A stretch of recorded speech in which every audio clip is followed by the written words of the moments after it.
Temanggung untuk semua.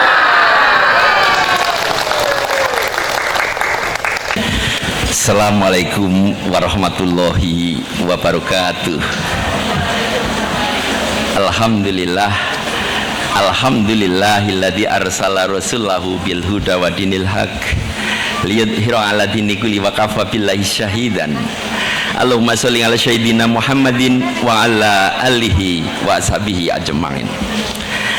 Qala Allah ta'ala fi kitabihil karim, ya ayyuhalladzina amanu aminu billahi wa rusuli wal kitabil ladzi nazzala 'ala rasuli wal kitabil ladzi anzala min qabl wa ma ya'fur billahi wa malaikatihi wa kutubihi wa rusuli wal yaumil akhir faqad dalalan ba'ida.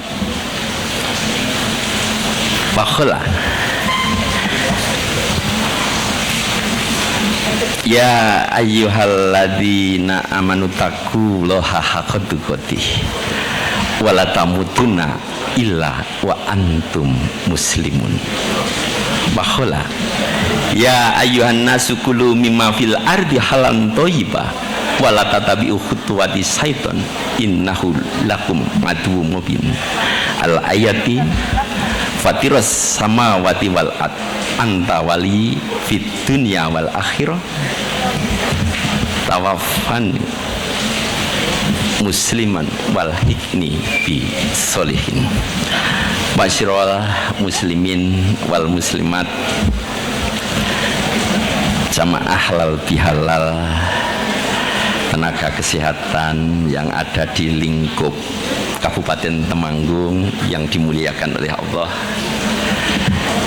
Pertama yang kami hormati Bapak Bupati yang dalam hal ini diwakili oleh Ibu Bupati Dr. Gigi Nadia.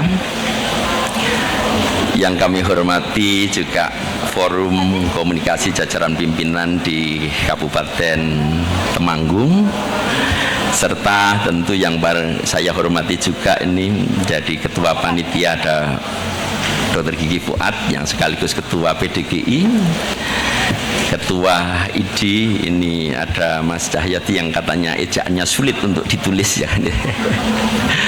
Kemudian ada dari IIDI juga yang kami hormati dan jajaran para direksi yang tidak bisa kami sebut satu persatu karena saya khawatir kalau saya sebut satu persatu nanti ceramahnya cuma presensi satu persatu.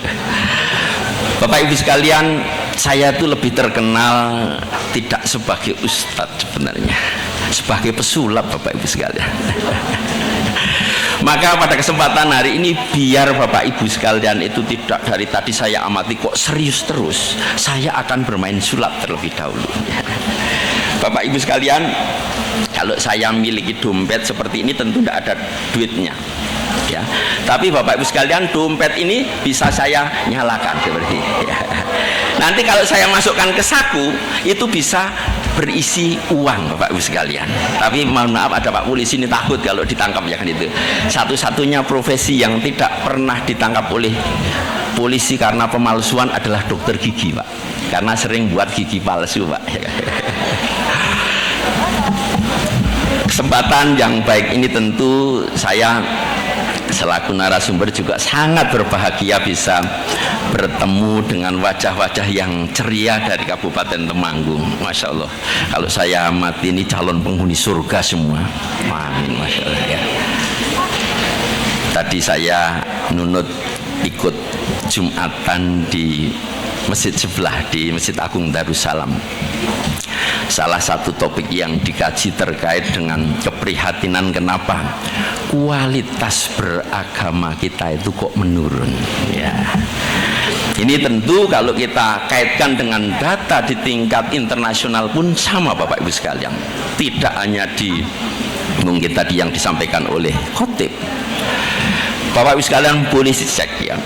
Indeks religiositas bangsa Indonesia itu selalu menempati 10 besar dunia. Yang di dalam survei itu dikatakan bahwa agama adalah penting bagi kehidupan kita. Tapi kalau kita lihat dari sisi yang lain, indeks spiritualitas yaitu penerapan nilai-nilai ajaran agama dalam kehidupan kita itu rankingnya di bawah ya. Termasuk salah satu di antaranya adalah indeks kebahagiaan. Indonesia menempati urutan 83 dunia. Sedangkan nomor 1 sekarang lagi ditempati oleh putranya Ibu Provo ya. Sekarang sedang ngambil kuliah S3 di Finlandia. Ini kan menjadi sangat ironis sekali Bapak Ibu sekalian. Jadi kenapa sih kok bisa terjadi seperti itu? Makanya dalam kesempatan kali ini saya mengambil topik ya, menggapai husnul khotimah. Ini penting Bapak Ibu sekalian. Agar apa? Agar kita semua bisa berintrospeksi terkait dengan kehidupan beragama kita. Adakah yang salah? Bapak Ibu sekalian, saya pernah tinggal juga di Jepang kurang lebih 6 tahun di sana Bapak Ibu. Sangat islami sekali dalam kehidupannya. Yang namanya kejujuran nomor 1. Di sana Bapak Ibu sekalian, kalau dompet saya jatuh pasti akan kembali ke saya, entah itu lewat kantor pos ataupun kepolisian. Kalau di tempat kita kadang dompetnya di saku aja bisa hilang ya Pak ya. Kebersihan sama, sangat luar biasa, sangat bersih sekali. Makanya sekarang Bapak Ibu sekalian, bagaimana jadi kebersihan di Jepang itu saya adopsi, saya terapkan di Fakultas Kedokteran Gigi Universitas Gadjah Mada. Jadi kalau ada dikenal dekan atau profesor pemulung, yaitu saya Bapak Ibu sekalian. Kenapa? Sampah itu saya jual sejak tahun 2022. Begitu saya dilantik menjadi dekan di Fakultas Kedokteran Gigi Universitas Gadjah Mada. Kemudian setelah itu Jogja darurat sampah. Banyak yang belajar ke Fakultas Kedokteran Gigi Universitas Gadjah Mada. Ya, saya budayakan di sana yang namanya tidak nyampah, jumput sampah, pilih sampah. Dan sekarang terakhir saya kembangkan yang namanya donasi sampah. Jadi sampahnya para pegawai, dosen, mahasiswa silahkan dibawa ke Fakultas Kedokteran Gigi. Saya bikinkan semacam rumah penampungan ya. Yang plastik, yang kertas itu sudah terdistribusi dengan baik. Nanti kalau penuh saya tinggal WA kepada PT Wahana Anugerah Energi. Dia timbang, ambil, nanti tinggal konversi ke rupiah, dikirim ke rekening jadi rektor, bukan rekening saya Bapak Ibu sekalian. Jadi ngatasi sampah jadi berkah. Makanya saya pengen slogan yang bagus yang ada di dalam mungkin kitab suci kita ya, baik itu Injil, baik itu Al-Quran, mari kita terapkan di dalam kehidupan kita sehari-hari. Saya yakin bisa Bapak Ibu. Dan itu nanti yang akan mengantarkan kita pada husnul khotimah ya. Pertanyaan saya Bapak Ibu sekalian yang hadir pada kesempatan kali ini, adakah di antara Bapak Ibu sekalian yang pengen hidupnya tanpa beban? Ada enggak ya? Ada enggak di antara Bapak Ibu sekalian yang hadir pada kesempatan ini pengen hidupnya tanpa stres? Mesti enggak ada. Ada enggak yang pengen hidupnya tanpa merasa sakit atau kesakitan? Saya harap juga tidak ada. Kenapa? Karena yang punya keinginan itu hanyalah orang gila saja ya kan gitu. Ya, betul kan Bu Nadia? Ya. Waktu kita praktek sebagai dokter gigi, tidak ada orang gila datang ke tempat kita merasakan sakit gigi. Saya yakin banyak lubangnya itu ya kan gitu. Ya. Tanpa beban dia, tanpa stres juga karena mungkin sudah stres ya kan gitu. Bapak Ibu sekalian yang saya hormati, jadi saya pengen sekali lagi mengajak, ya, kenapa kok bahasanya kita harus jadi husnul khotimah? Karena husnul khotimah itu diartikan akhir yang jadi baik, ya. Saya menjabat jadi dekan pun juga pengen akhir dengan jadi baik, tidak nanti ada masalah kalau sudah jadi tidak menjabat dan seterusnya. Tapi alhamdulillah Bapak Ibu sekalian, saya termasuk jadi dekan yang hat trick, ya, bisa menjabat 3 kali berturut-turut walaupun beda universitas kan gitu, ya. Tapi insya Allah, ya, karena niat kita adalah baik, ya, dimanapun kita berada itu didukung oleh jadi masyarakat yang ada di situ. Makanya tadi kebersihan juga jadi bagus, ya. Kemudian saya kembangkan juga, Islam juga mengajarkan katanya riba itu dosa. Nah ini nih bisa diterapkan di Temanggung nanti, ya. Saya Bapak Ibu sekalian membangun di Fakultas Kedokteran itu namanya sedekah manfaat, Bapak Ibu sekalian. Kalau sedekah sungguhan pun aja uang kita hilang. Tapi kalau sedekah manfaat uang kita tidak hilang, tapi manfaat daripada uang itu yang kita sedekahkan melalui apa? Tabungan sukarela tanpa bunga, ya. Nanti bisa diterapkan di setiap jadi dinas mungkin dinas pendidikan ada, dinas kesehatan juga ada. Caranya mudah, kita pun tidak pernah ngejar-ngejar ada yang ngemplang, ya. Karena apa? Sistem penggajiannya adalah transfer, ya, transfer. Maka kalau di sana sini masih bingung mendiskusikan tentang bank itu halal haram, saya di Fakultas Kedokteran Gigi Universitas Gadjah Mada sudah bisa membebaskan apa itu yang disebut jadi riba, ya. Penabungnya siapa? Muslim dan non muslim. Kenapa kok dia mau? Karena yang non muslim pun bisa mendapatkan manfaat. Pinjem sampai 60 juta, tidak pakai biaya administrasi, tidak juga pakai agunan. Lalu bagi yang muslim ada satu tambahan lagi, terbebas dari dosa riba. Jadi kalau kita sekalian pengen menginternalisasi atau eksternalisasi nilai-nilai yang indah dari ajaran agama itu, harusnya bisa memberikan kebermanfaatan pada banyak umat. Jangan cuma sekedar jadi umatnya sendiri, ya. Itu 2 contoh. Ada lagi sekarang, ketika saya bangun juga yang namanya kantin kejujuran, Bapak Ibu sekalian, ya. Dan 70% dari pendapatan kantin kejujuran, keuntungannya kita sedekahkan juga untuk beasiswa. Karena kalau di Fakultas Kedokteran di Universitas Gadjah Mada itu juga menanggung 10% orang yang tidak mampu juga, ya.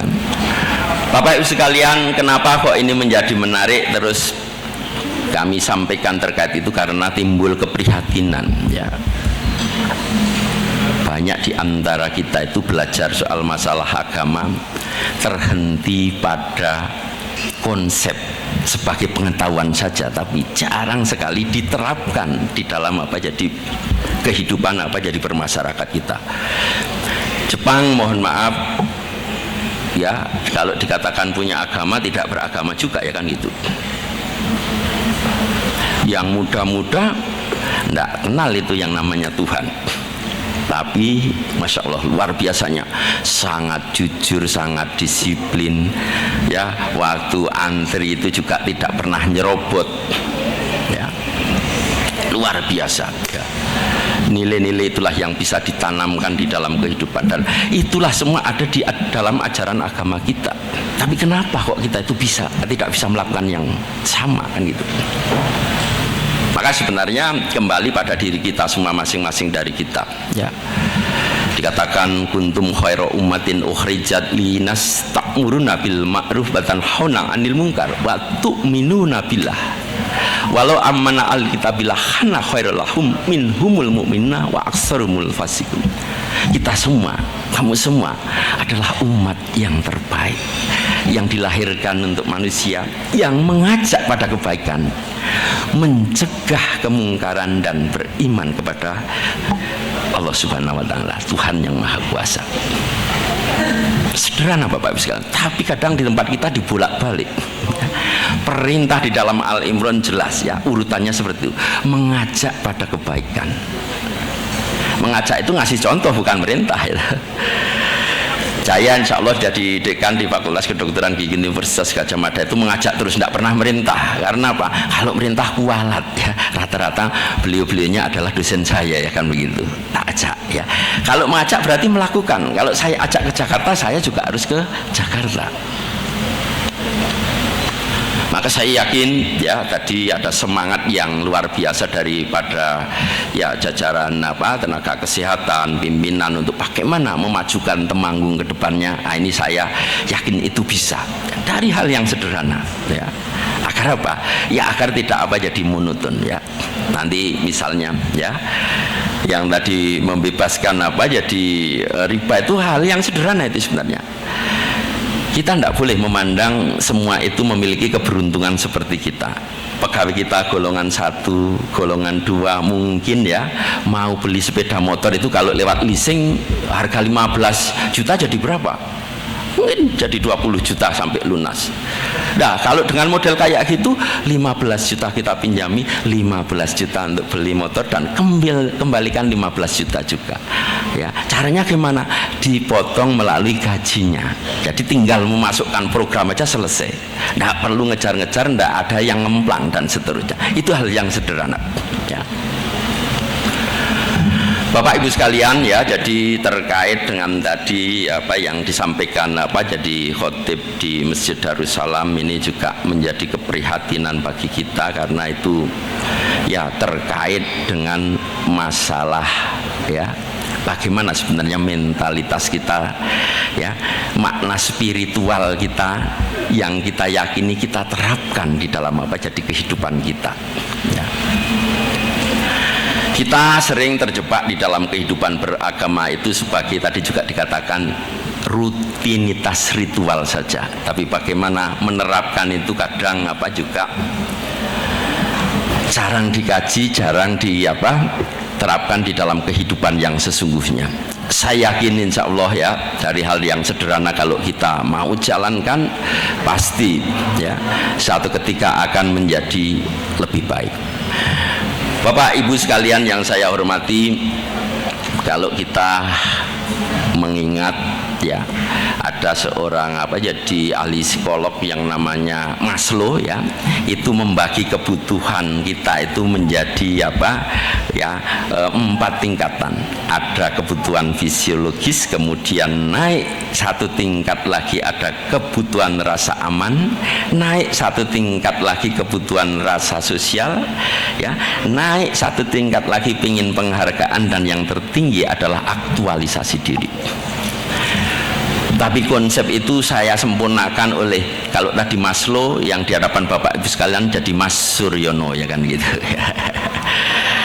Kenapa kok perlu saya sempurnakan? Di situ tidak tersentuh sama sekali yang namanya kebutuhan spiritual Bapak Ibu sekalian. Sehingga kan disayangkan bagi mereka yang masih berburu pada pemenuhan kebutuhan fisiologis atau kebutuhan untuk dasar hidup, seandainya terhenti di situ tidak bisa mencapai husnul khotimah ya. Kaitannya kalau dengan ya kehidupan berikutnya ya. Karena sesungguhnya Bapak Ibu sekalian, kita itu cuma hidup di hari ini ya. Di hari besok kan belum tentu kita hidup ya. Makanya saya tanyakan juga ya, saya berharap Bapak Ibu sekalian bahagia. Bahagia enggak Bapak Ibu sekalian? Pak Mas Fuad bahagia enggak? Aduh, aku bingung ngasih contoh bahagia kalau enggak ada yang bisa jawab. Nah, paling mudah bahagia jangka pendek. Saya tuh punya uang 100 ribu apa 5 ribu nih. Ada yang mau tak kasih 100 ribu? Ya Pak Fuad aja sudah ya toh. Coba Pak Fuad. Loh kan ngaji harus implementatif tuh ya kan gitu ya. nek tak kasih ini, ya kira-kira rasanya gimana? Bahagia. Bahagia, ya, ya. Kita tidak. Enggak, kalau tak kasih ini gimana rasanya? Bahagia lagi. Bahagia lagi, alhamdulillah. Pertanyaan saya, Mas Fuad, ya, kalau jenengan menjalankan ibadah dalam keseharian, ya, ada sholat 5 waktu ya, ya, alhamdulillah, ya. Itu pertama melakukan itu merasa terpaksa, merasa sebagai kewajiban, kebutuhan atau sesuatu yang membahagiakan. Kalau sekarang sebagai kewajiban. Kewajiban ya, masih pada tataran kewajiban ya kan, menggugurkan kewajiban saja ya kan gitu ya. Pertanyaan saya, kalau saya kasih uang tadi pada tataran apa? Terpaksa menerima, kebutuhan, bahagia, bahagia ya. Itulah kadang apa dalam peribadatan kita ya, seharusnya kita evaluasi pada tataran mana ya kita itu melakukan ibadah itu, apakah terpaksa karena mertuanya misalnya ustadz kan gitu menjadi kewajiban, menggugurkan kewajiban saja ya, atau kebutuhan kita atau sesuatu yang membahagiakan. Saya sangat berharap Bapak Ibu sekalian yang apa jadi ya sini menghadap ke sini, enggak apa-apa, tenang aja, karena saya juga kemeringet kalau ceramah sendirian kan gitu. Kalau kayak gini kan sama-sama kemeringetnya juga ya kan begitu ya, ya. Ya Mas Sufat ya kan gitu. Nah saya pengen sekali ya, jadi begitu juga kalau Bapak Ibu sekalian memahami apa jadi kitab suci. Tadi kan kami sebut ya bahwa kita harus iman kepada apa jadi kitab suci juga ya. Jangan sekedar hanya pada tataran talafut atau membunyikan saja ya. Tapi bagaimana naik pada apa jadi tataran berikutnya, memahami, kemudian apa mengaplikasikan di dalam apa jadi kehidupan. Dan kelemahan daripada kita sekalian itu kadang cuma berlomba-lomba berapa kali khatam ya, pada tataran membunyikan saja ya kan, walaupun itu dapat pahala ya kan gitu, tapi Kak sekali-kali ya setelah khatam itu terjemahannya dikatamkan juga. Kemudian pada tataran yang lebih tinggi bagaimana kita terapkan di dalam kehidupan apa jadi kita. Insya Allah ya, kualitas beragama kita itu akan apa jadi meningkat dari waktu ke waktu Bapak Ibu sekalian. Dan insya Allah juga kita akan terjaga ya. Gimana? Ini tadi cuma contoh sedekah ya. Nanti setelah ceramah selesai dikembalikan ya kan itu.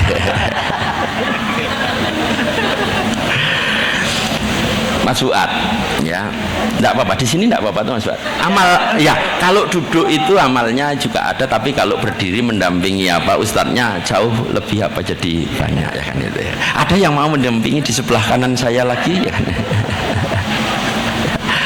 Bapak Ibu sekalian, kembali pada kebutuhan tadi ya, saya sempurnakan dengan piramidal terbalik ya. Jadi kalau Maslow itu piramidal kan gitu, ada kebutuhan fisiologis, kemudian rasa aman, sosial, penghargaan dan aktualisasi diri. Ya, piramidal terbaliknya di sebelahnya itu nanti ada kebutuhan apa jadi spiritual. Ya, karena kebanyakan dari kita mengacu pada teori Maslow itu, tidak jarang orang yang aktualisasi dirinya itu menyimpang dari ajaran agama. Sudah kaya tapi belum merasa kaya, bahkan sudah kaya larinya untuk narkoba ya kan gitu, sudah kaya larinya untuk membiayai hal-hal yang tidak baik ya. Mestinya pada kondisi tertinggi aktualisasi diri itu, piramidal terbaliknya spiritualnya jauh lebih apa jadi besar. Dan Bapak Ibu sekalian, kenapa kok saya bisa sharing seperti ini? Karena saya sendiri juga mengalami ya perjalanan apa jadi dari bawah, dan alhamdulillah bisa kita apa jadi capai semua terkait dengan cita-cita di dunianya. Maka cita-cita saya itu sekarang tinggal husnul khotimah ya kan itu. Saya yakin Bapak Ibu sekalian yang sepuh-sepuh ini juga cita-citanya cuma husnul khotimah kan Bu. Iya, kalau jabatannya mentok mau cari apa lagi ya kan gitu ya. Makanya saya sangat berharap sekali proses itu harus dinikmati Bapak Ibu sekalian ya, proses di dalam kehidupan. Saya yakin apa Bu Wakil Bupati ini juga setelah jadi bupati ya rasanya tidak ada apa-apa gitu, wakil bupati kan gitu ya. Kan rugi sekali kalau proses mencapai ini tadi apa juga tidak apa jadi dinikmati. Mas Fuad dulu kuliah berapa tahun Mas Fuad? 5,5. 5,5 tahun. Coba kalau 5,5 tahun itu tidak dinikmati, hanya akan dinikmati setelah diwisuda di dokter gigi, penderitaan kan 5,5 tahun ya. Padahal setelah dilantik menjadi dokter gigi dia punya masalah baru, masalah dengan istrinya gitu ya. Ada istrinya Bapak Ibu sekalian? Ada. Ini juga unik. Tadi kalau dokter ada ikatan istri dokter Indonesia, kalau yang PDGI kok enggak ada ya kan gitu ya. Apa karena mayoritas dokter gigi itu wanita sehingga otomatis ya jadi apa bagian daripada istri kan begitu ya. Tadi ketemu Pak, ada yang satu angkatan dengan saya, cerita tadi sebentar ya sambil menunggu. Tadi ada Mbak siapa? Mbak Nuning ya. Ya. Udah pulang. Ya. Dari satu angkatan Gunatnya jadi 145, cowoknya itu kurang dari 11 Pak Polisi. Tapi sayang sekali, dari 145 dikurangi 11, tidak ada satupun yang melirik saya Pak Polisi. Tapi mungkin sekarang pada banyak yang menyesal mungkin ya. Kan kebangetan ya kan begitu ya. Kita hidup di lingkungan yang masalah tinggal memilih gitu ya, tapi tidak dipilih juga ya kan gitu ya. Tapi Bapak Ibu sekalian, kembali mau duduk di sana tetap di sini. Oh di sini mana apa-apa, alhamdulillah. Besok bisa menggantikan apa jadi saya sebagai ustadz juga ya kan gitu ya. Nanti tak ajari sulap, tenang ya. Sulap berikutnya adalah merubah tisu menjadi duit ya kan gitu ya. Itu paling mudah ya. Tapi paling saya takuti sulap itu di hadapan istri saya. Begitu saya rubah jadi duit, dia bawa satu bongkok tisu. Mas tolong ini disulap jadi duit. Bangkrut saya kan gitu. Alhamdulillah ya, kita yang ada di depan ini contoh suami-suami yang apa jadi soleh ya kan gitu, betul ya, insya Allah ya, amin.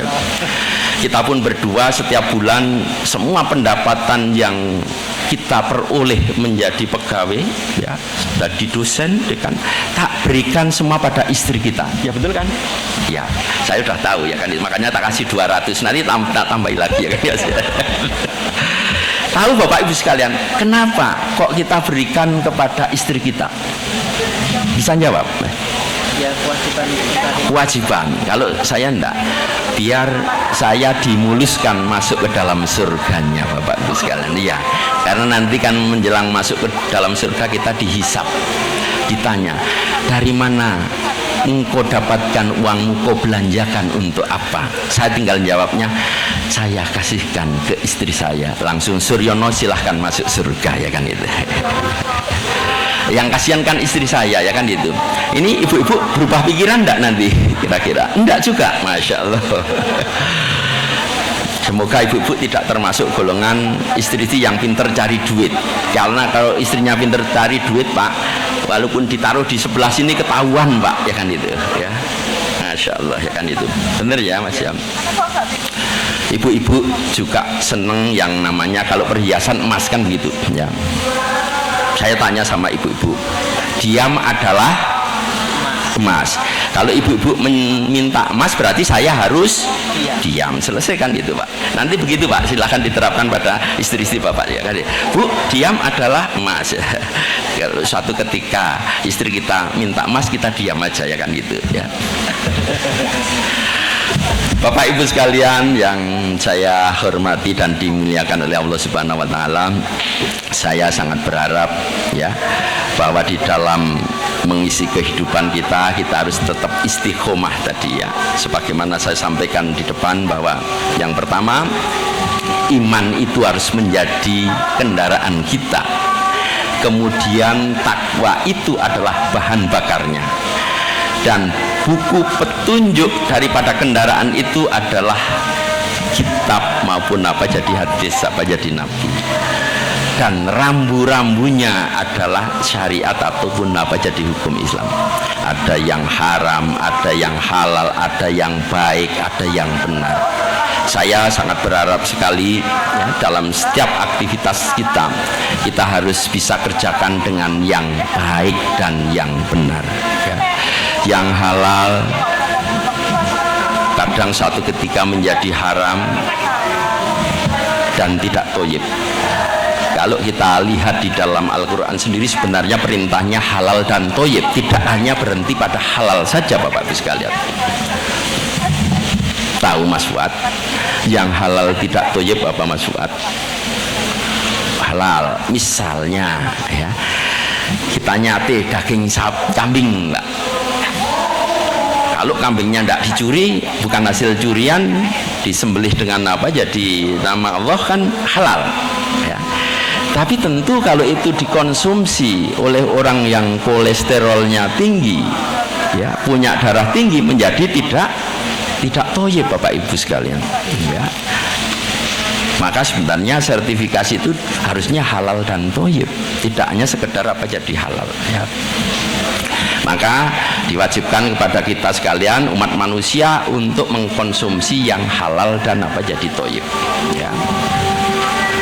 Tapi tenang Bapak Ibu sekalian yang suka sate ya, saya sudah melakukan riset bahwa kambing tidak mengandung kolesterol, hanya mengandung anak kambing atau cempe Bapak Ibu sekalian. Ya, jadi itu cuma guyonan aja. Jadi nanti terus ya hati-hatilah yang punya apa jadi tensi tinggi dan seterusnya. Ya, jadi harus istiqomah pada tadi ya, agar kita siap untuk husnul khotimah tadi ya, imannya sebagai kendaraan, ketakwaan itu sebagai bahan bakarnya. Jadi takwa itu menjauhi segala larangannya dan menjalankan segala apa jadi perintahnya. Kemudian panduannya ya, biasanya kalau kita beli motor baru kan ada buku panduan ya kan, itu ya, Alkitab, Al-Quran ya, sunnah Nabi dan seterusnya ya. Kemudian ada rambu-rambunya, yaitu tadi apa, terkait dengan hukum apa jadi atau syariat Islam ya, ada haram, halal ya, mubah dan sunnah dan seterusnya. Maka kalau itu kita jalankan sesuai itu, tujuan kita sama sampai nanti ketemu semuanya di surga insya Allah. Amin Allahumma amin ya. Mungkin itu Bapak Ibu sekalian, karena saya lihat sudah pada gelisah ya kan begitu ya. Ya, saya juga akan akhiri dengan pantun ya, walaupun juga tidak siap sebenarnya ya. Kupat kecemplung santen, boleh lepat nyuwun ngapunten. Itu yang pertama. Oh ya, ada yang kedua ya. Yang kedua, oke. Kesepian tanpa kekasih. Cakep. Sekian dan terima kasih. Terima kasih. Assalamualaikum warahmatullahi wabarakatuh. Waalaikumsalam warahmatullahi wabarakatuh. Mohon maaf Prof, kok tadi teman saya di belakang belum lihat api yang di dompet Prof? Bisa ditampilkan sebentar? Oh iya ya, Mas Dok. Nah, karena tadi kita di belakang belum kelihatan ya. Iya, oke. Iya. Iya. Iya. Wih. Wah, tepuk tangan dulu untuk Prof. Dr. Gigi Suryono. Kirain tadi keluarnya THR Prof. Oh, wah, terima kasih. Alhamdulillah. Alhamdulillah. Prof, ditagih teman saya katanya bagi dua Prof. Waduh. Waduh, saya boleh Prof? Terima kasih banyak Prof.